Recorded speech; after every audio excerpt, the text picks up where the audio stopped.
Bonjour à toutes et à tous et bienvenue dans ce nouveau webinaire à fond sur les métiers, 30 jours pour trouver sa voie.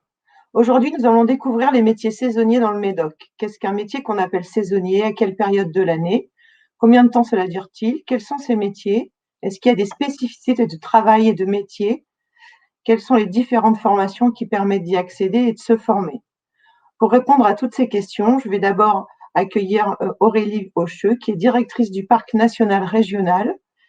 Et ensuite, je passerai la parole à Delphine Vircoulon, correspondante emploi-formation pour l'ANEFA Gironde. Madame Aucheux, bonjour. Bonjour. Je vais vous laisser vous présenter et puis nous parler du parc régional. Très bien, merci. Oui, donc Aurélie Aucheux, je suis la directrice du parc naturel régional du Médoc, donc pas parc national parce que ce n'est pas tout à fait la même chose. Je vois les choses en grand. Voilà.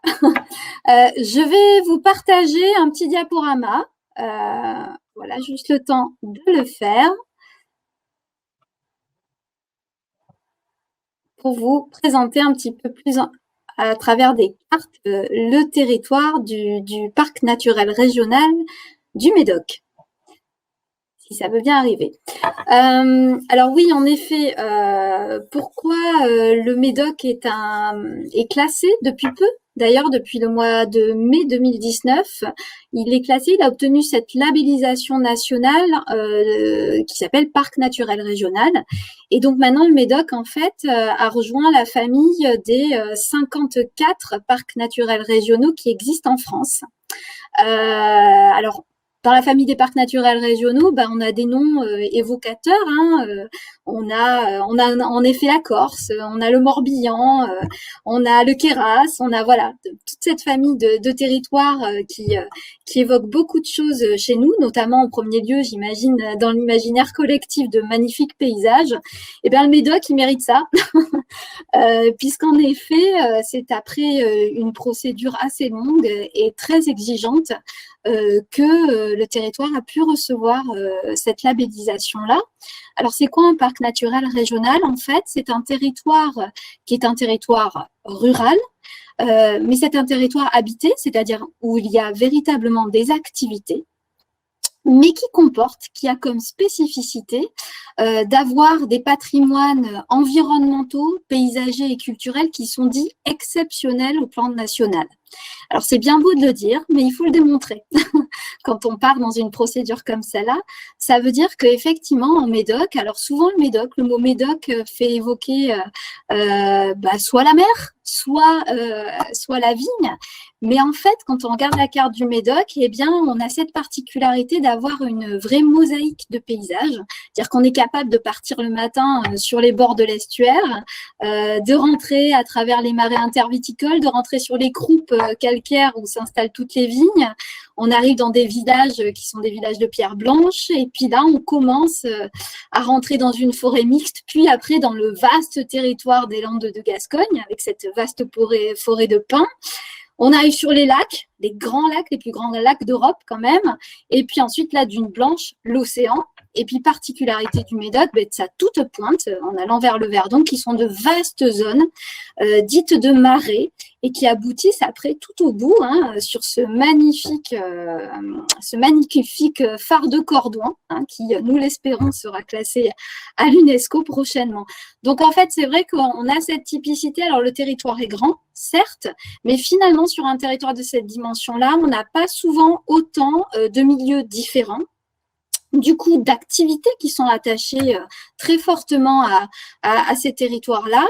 Et en effet, ce qui fait vraiment l'énorme valeur en matière de biodiversité que peut abriter le Médoc, c'est que c'est un territoire entouré d'eau et qui abrite tout un réseau hydrographique très nourri et des vastes zones humides. Et c'est vrai que c'est dans ce type de milieu-là que se développe une biodiversité tout à fait particulière. Donc oui, le Médoc a conscience de cette biodiversité, mais c'est pas pour autant qu'il développe un projet de protection pure. C'est un projet intelligent en fait, où à la fois la mise en place de modalités de gestion responsables du territoire sont mis en place tout en développant les activités qui sont notamment les activités identitaires du territoire. Donc voilà pour la petite présentation du Médoc que j'aurais bien aimé vous faire sur la base d'une carte, mais apparemment, il veut pas du tout. Alors pourquoi je suis invitée aujourd'hui en tout cas à venir parler de l'emploi saisonnier en binôme avec Delphine, donc de l'ANEFA, c'est parce que bien sûr en Médoc, eh bien il y a beaucoup c'est un territoire en fait dont l'économie repose sur ces grands champs d'activité, beaucoup sur l'emploi saisonnier, que ce soit sur la partie touristique bien entendu, mais encore plus sur la partie viticole et agricole. Donc c'est une composante majeure du territoire et cela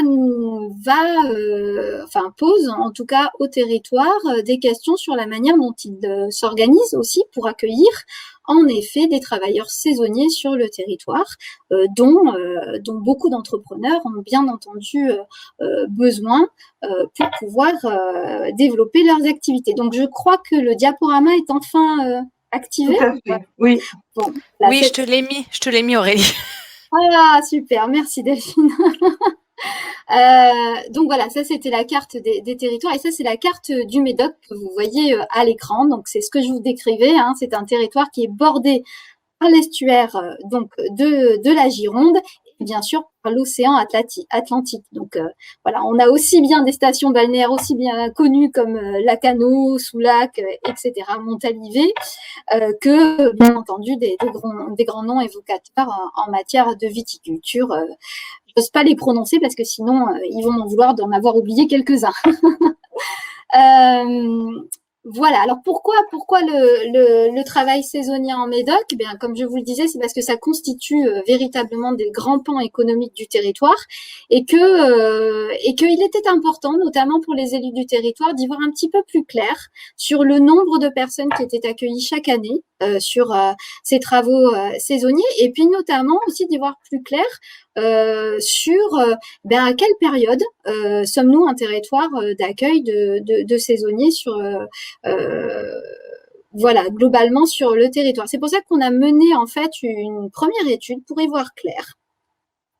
Et qui a permis déjà de mettre le doigt sur le fait que la saisonnalité chez nous, c'est pas circonscrit qu'à une petite période. On pourrait croire que par exemple c'est uniquement la période estivale ou la période des vendanges, mais sur la diapositive précédente, Delphine, on voyait que ces travaux-là s'étalent in fine presque toute l'année. Alors en vert foncé, vous avez les mois et les tâches qui effectivement emploient le plus de saisonniers, mais vous voyez qu'il y a quand même une large répartition tout au long de l'année, que ce soit dans le secteur du tourisme, de la viticulture ou de l'agriculture. Donc après ce constat-là, il était important aussi de mesurer un petit peu le poids que pouvait représenter la viticulture. Et donc on a regardé sur l'échelle des 4 communautés de communes qui constituent le territoire du parc naturel régional, combien d'effectifs, combien de personnes en fait étaient employées sur le territoire en tant que saisonniers. Donc vous avez sur le tableau au milieu le nombre de personnes qui sont employées comme saisonniers sur le territoire, donc 21 000, autour de 21 000, et juste en comparaison, 21 000, c'est autant que d'emplois salariés sur le Médoc. Donc c'est véritablement un axe absolument majeur, en tout cas sur les champs économiques du territoire. Alors bien entendu, en effectif, en équivalent temps plein, on n'est pas sur des équivalents temps plein entiers, donc ça représente beaucoup moins de temps, mais ceci étant, c'est quand même 21 000 personnes. Sur la diapositive suivante, on voulait voir quelle répartition dans les secteurs d'activité ce nombre de personnes pouvait représenter. Et donc, bien entendu, l'agriculture et la viticulture est vraiment le secteur le plus employeur de saisonniers sur le territoire. puisque on est à peu près à 14 500 personnes qui viennent travailler tout au long de l'année dans les secteurs de l'agriculture et de la viticulture sur le territoire. Voilà, alors cette étude-là, voilà, dont je vous ai donné vraiment juste un tout petit peu d'éléments, mais nous a effectivement amené à organiser un travail collectif pour savoir comment, sur le territoire, les saisonniers pouvaient être accueillis. Et notamment, nous avons réalisé une convention particulière avec l'ANEFA Gironde, qui est notre partenaire privilégié réellement pour pouvoir mener le plan d'action qu'on a coélaboré de manière partenariale. Je vais laisser du coup la main à Delphine, qui va pouvoir nous présenter l'ANEFA et quelques actions du plan d'action. Bonjour à toutes et à tous. Donc effectivement, après l'étude qui a été faite par le PNR, on a mis en place des actions et donc l'ANEFA a été partenaire et a aidé à piloter un petit peu les actions d'un point de vue agricole sur le territoire. Donc l'ANEFA Gironde, c'est quoi? Donc c'est l'Association nationale pour l'emploi et la formation agricole en Gironde. Donc nous, on fait partie d'un réseau national et on gère toute la Gironde. Moi, je suis correspondante emploi formation sur le Médoc. Donc, on a 3 grandes missions. En fait, l'ANEFA, c'est vraiment un facilitateur de liens entre les personnes qui souhaitent découvrir, travailler, se former dans le milieu agricole, alors que ce soit travailler de manière temporaire, travailler à plus ou moins long terme. Donc, c'est vraiment faciliter le lien entre toutes ces personnes en reconversion, demandeurs d'emploi, salariés ou non, vers le monde agricole. Donc, nous, on est vraiment le lien entre ces 2 mondes, entre guillemets. Et donc, pour ça, on est 4 à l'ANEFA. Et moi, je travaille vraiment essentiellement sur le territoire du Médoc. Et donc, on accompagne ces personnes vers l'emploi ou la formation agricole et on accompagne également les employeurs dans leurs besoins en recrutement et ou de formation.